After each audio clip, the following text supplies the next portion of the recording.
Hey, this is Vu, and today I'm going to be doing a bit of a setup analysis and looking at what makes a good setup and in what scenarios. This is, of course, geared a little bit more towards teams as I'm doing a team demo review here of a Face-It tournament team. However, this is definitely applicable in every rank, and it's something that if you're trying to get better at the game, you should definitely have a firm grasp of. The first thing you want to realize here is you're ideally playing towards your strengths, or at least playing away from your weaknesses. And when you're looking at pistol rounds, usually that means you're playing away from weaknesses because you're always going to have some sort of weakness on the map. It's just simply as the terrorist side is looking to 5-man rush some area a lot of the time, and you don't have enough players on the majority of maps, or really any map, to comfortably cover all of the areas with your 5-man team. A lot of the time, this means stacking towards one site and retaking the other. On Mirage, this means playing a little bit heavily away from A lot of the time and playing a retake for some teams, and the same can be said for a map like Overpass. When you look at a map that has a hard to retake bomb site and an easier to retake bomb site, a lot of the time that means teams will want to run a retake or at least a weakness on that side of the map and make a bit of a gamble on the other. The same goes for Cache. Your B is extremely hard to retake, and A is very easy to retake. So a standard setup would be 3 towards B, 1 mid, and 1 spotting A. Something like that, giving up A and playing a retake. Now, this isn't necessarily possible in Pugs. This is very hard to retake without coordination. However, you can run something like 3B pushing it. Now, of course, this is something that's so common that people are starting to actually deal with it, even in Pugs now, but there's a reason it's so common, and the reason is it gives you the chance to stack the harder to retake bomb site.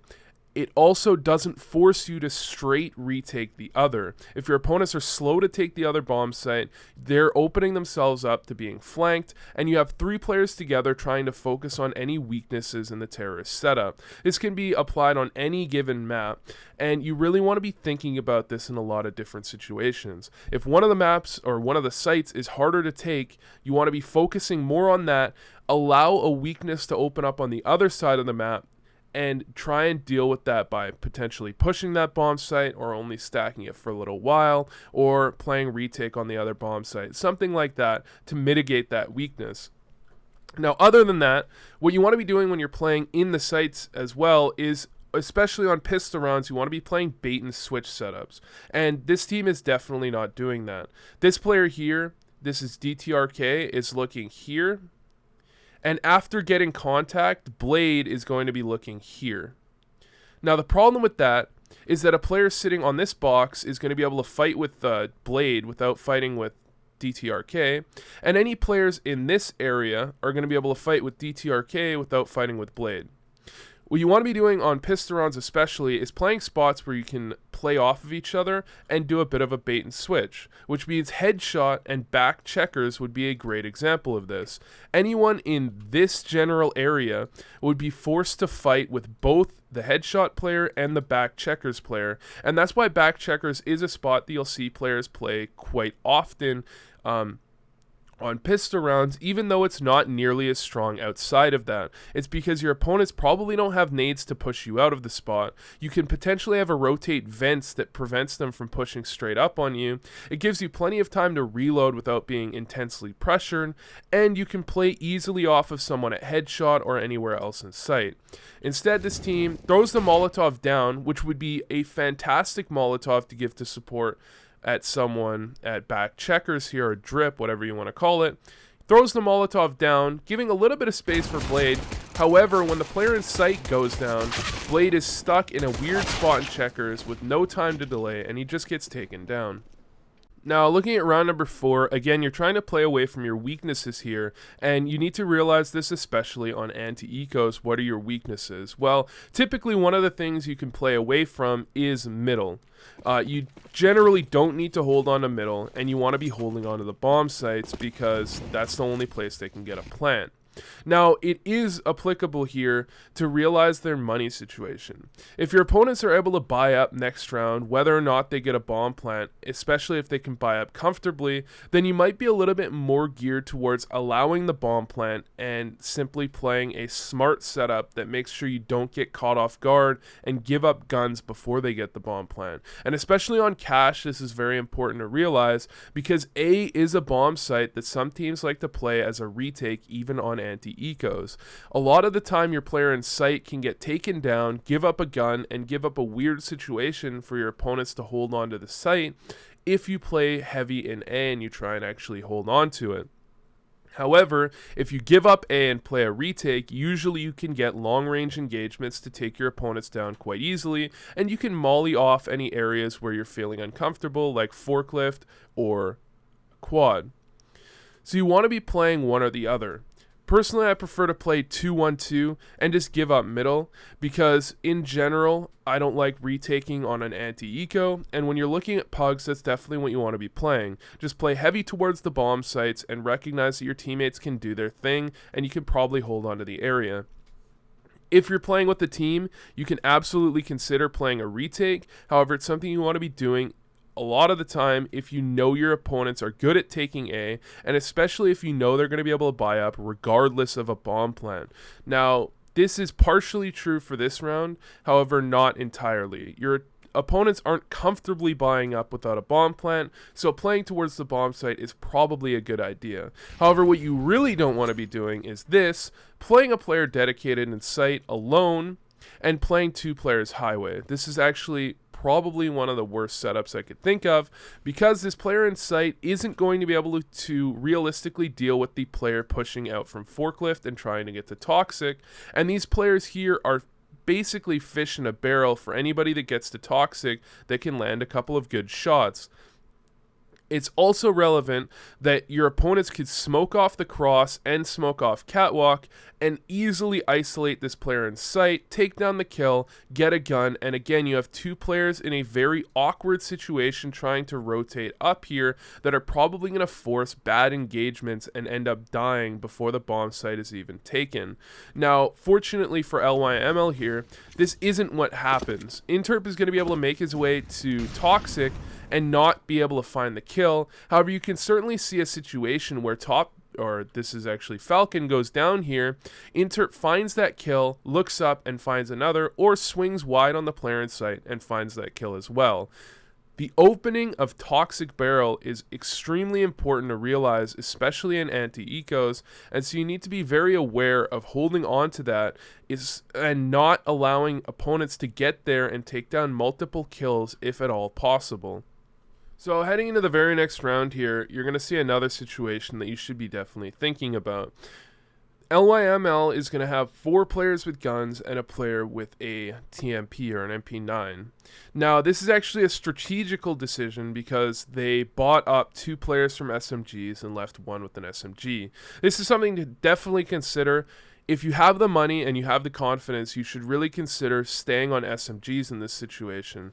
It allows you to potentially win a round and get guns and have a ridiculous economy, or if you lose the round, you can buy up anyways and hopefully you can take them down on the following round. It gives you kind of a double chance to take down a win. When I have 3 or more SMGs, a lot of the time I like to run this. Now, the problem here is that they're only going to keep 1 SMG, and when you only keep 1 SMG, you need to be thinking again about playing towards strengths. What are your strengths? Well, your strengths are definitely not your SMG, and your weaknesses are your SMG. So what you don't want to be doing is playing your SMG alone. Absolutely, you want to be playing your SMG with some sort of player that can use the SMG. That could mean an opper that can either die and give up the op and give the SMG player the op, or get a kill and get the SMG player an AK.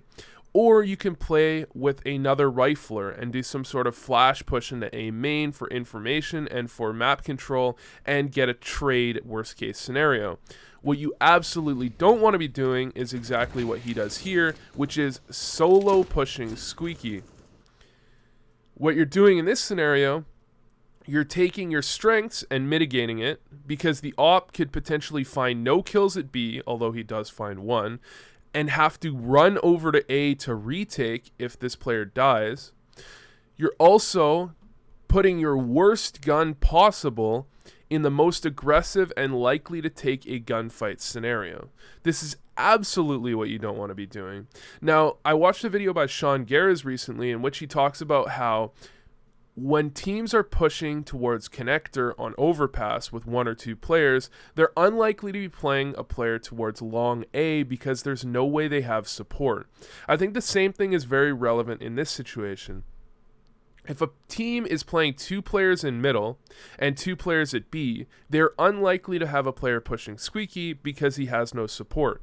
And this is something you need to be thinking across all maps. You can definitely do a lot of random pushes and a lot of weird pushes if you want, and coordinated pushes as well if you're playing with a team. However, you need to be realizing that you need to do it with some sort of support. You need to have someone there that can help you fall back, that can prevent someone just pushing through a smoke and catching you in the back, that can allow you to die and not automatically lose the round. For example, having a player already rotated towards A, so if you die, you don't automatically lose the bomb site and just throw the round by dying. You want to have support in some way or another. Now, a Squeaky push doesn't necessarily need all that much support.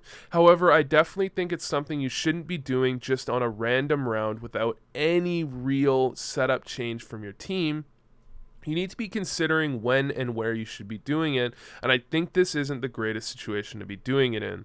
So, Rive isn't going to get punished for the Squeaky push. However, you are going to realize here at some point he simply turns into another rifler. Except instead of having a rifle, he has an MP9. This is definitely something you also want to be thinking about when you're trying to mitigate the weakness of having an MP9. You don't really want this player to be getting into a situation where he's just another player with an SMG rather than a stronger gun. You want to be always trying to push with that SMG into weird situations and get something done. Unfortunately, by the end of the round, it ends up in a 4-on-3 and he starts to play standard. And I don't really have a problem with this. However, he did have Squeaky control and he probably could have held on to that. That's really up to the player. But you want to be making sure in these situations that you're mitigating this weakness and trying to make sure that something is happening that gets you an advantage with the SMG. So, actually, they do this fairly well. Rather than just playing the SMG standard, although they do for a second here, they realize they're getting pushed from highway, and they're going to flash push into A main and get a kill here. This is definitely something you want to be doing. It uses the SMG quite well, and it's something they should have been doing probably from the beginning of the round. The only problem I have with this is that the SMG was very alone, which means if there was a second player in A main, or if the player in A main had crouched down effectively and forced a gunfight like this, it's very possible the SMG player lost that gunfight. However, I don't think there's anything wrong fundamentally with it.